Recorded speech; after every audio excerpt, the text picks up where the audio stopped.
Assalamualaikum warahmatullahi wabarakatuh ya. Jumpa lagi saudaraku, Selasa Wage ya, dimanapun Anda berada. Tanggapi komentar saudara kita ya. Katanya dengan seandainya amalannya dibaca setelah sholat subuh ya, tapi kurang diteruskan sambil kerja gimana ya. Jadi kalau Anda ini mengamalkan sebuah lagu ya, itu jangan dicampur dengan kerja ya. Ya, kalau Anda ingin maksimal ya, kecuali kalau kita ini zikir-zikir biasa ya, tujuannya apa? Tujuannya lillahi ta'ala gitu loh ya. Tujuannya artinya mencari ridho Tuhan itu ya. Kaitannya dengan ibadah itu tidak masalah. Kita kerjakan di setiap waktu itu tidak masalah.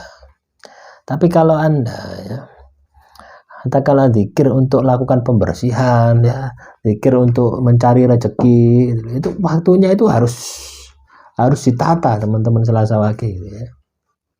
Waktu itu harus ditata ya. Ini sudah saya bahas atau belum ya? Jadi saya kasih sedikit pemahaman ya, kaitannya dengan waktu.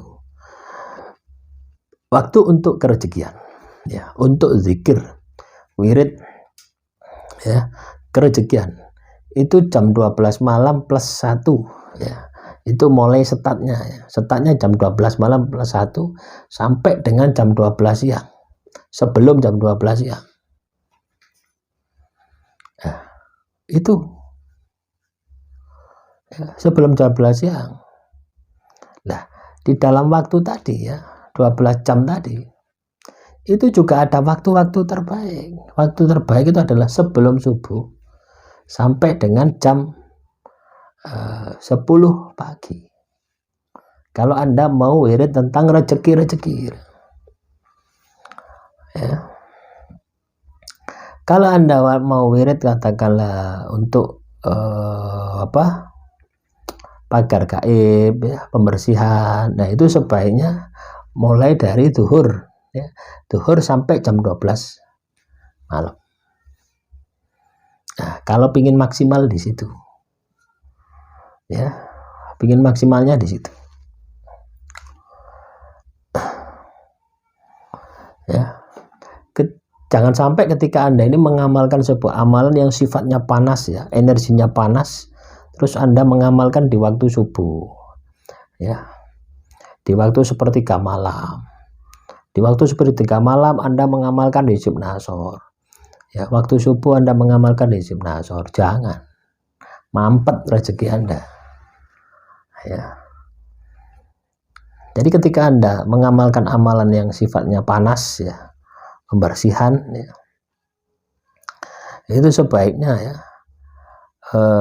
di atas jam 12 siang. Kalaupun amalan Anda ini tidak panas, tidak masalah.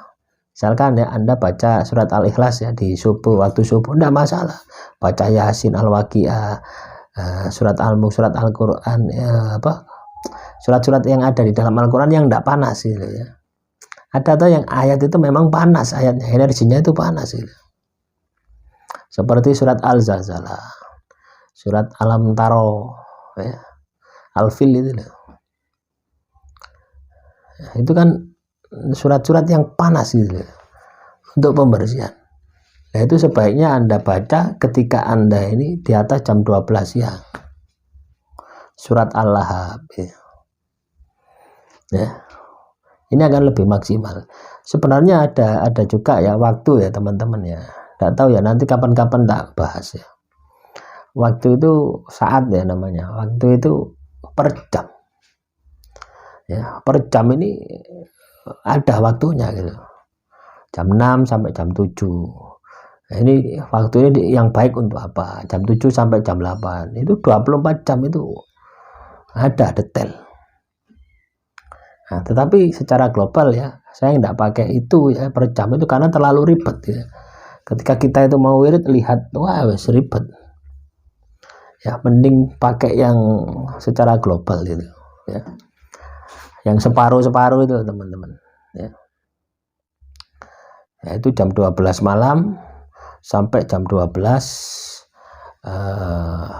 siang itu untuk rezekian. Jam 12 siang sampai jam 12 malam, nah, itu untuk pembersihan sihir, pagar gaib dan sebagainya.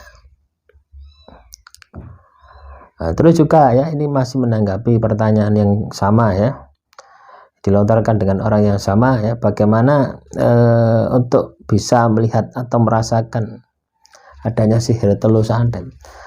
Loh, macam-macam rasanya ya. Ketika Anda ini terkena sihir, terkena teror, terkena santet, itu macam-macam rasanya. Sepokoknya ya, intinya tidak seperti biasanya gitu. Ya, macam-macam ya.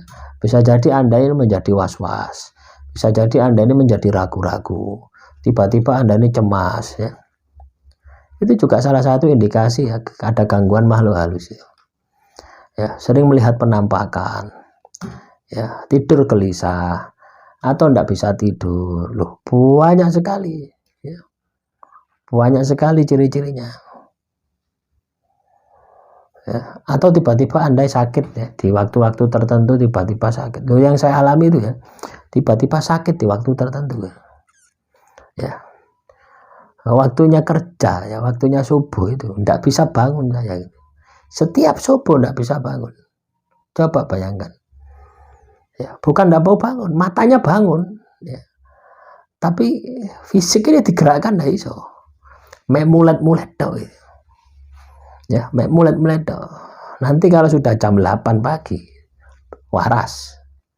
Nah, hal-hal semacam ini kan sudah di luar logika kita gitu.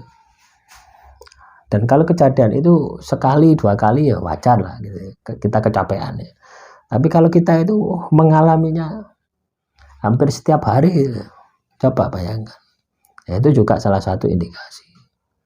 Atau Anda ini kepanas, tubuh Anda panas ya, kayak kemarin ya, saya di mana, di Pasuruan kemarin ya, di rumah saya Pasuruan kemarin, rasa yang saya rasakan panasnya kemarin selama 2 minggu di sana, itu bukan rasa panas ya, bukan rasa panas karena Pasuruan panas ya, enggak.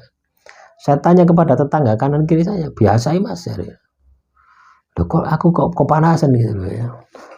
Nah, saya pikir saya ini dari Malang ya, dari Malang ke mana, ke Pasuruan kan, dari dingin ke anu ya. Biasanya adaptasi sehari, 2 hari, 3 hari sudah lah, ini 2 minggu loh. Ya, saya belum bisa beradaptasi ya. Baru ketika saya itu ngaji ya, saya ngaji di tempat yang terindikasi ya, ada bolsirnya itu, saya merasakan ada angin itu masuk gitu, semilir angin itu masuk. Artinya apa? Sirkulasi udara itu jalan ya, sebelumnya tidak jalan, sirkulasi udara itu jalan. Jadi kalau Anda ini ya, di rumah Anda ada sihir, coba Anda periksa, Anda rasakan sirkulasi udara itu tidak akan bisa ya, tidak akan bisa masuk dari luar, tidak bisa masuk dari dalam, tidak bisa keluar. Akhirnya Pak, rumah Anda panas. Itu yang saya rasakan kemarin ya. Sampai saya itu hampir setiap hari itu godok banyu gitu. Iya teman-teman, godok banyu itu sak panci deh, tidak masuk akal. Ngombe banyu kulkas dong. Mandi itu sampai 7 kali setiap hari. Waktu 2 minggu di Pasuruan. Nah, itu juga tanda-tanda adanya sihir. Ya.